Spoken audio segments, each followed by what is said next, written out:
Глобализация доорунда маалымат мезгилинде жашап келатабыз. Бүгүнкү күндө биздин элибиз, жаштарыбыз айрыкча көз карашы ар кандай болуп калды.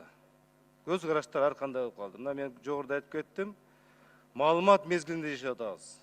Мына Россия Марк Цукербергди алып келди. Алып келип, мына премьер-министр өзү учурашты. Facebooктун негиздөөчүсү.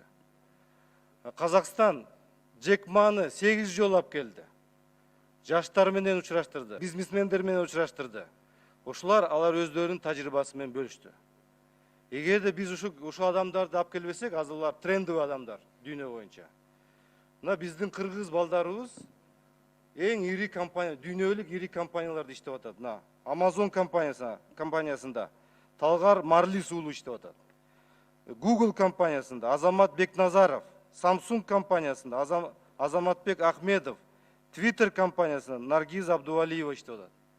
Мына ушу биздин балдарды жок дегенде алып келип, суранып алардын бош мезгилинде биздин жаштар менен учураштырып, алардын тажрыйбасын угуп, алардын көз карашын угуп, мына ошол окшогон иштерди аткарылса, биздин да жаштар, биздин бизнесмендер бүгүн дүйнөдө болуп аткан жаңылыктар, өзгөрүүлөр, мына көз караштар да өзгөрөт.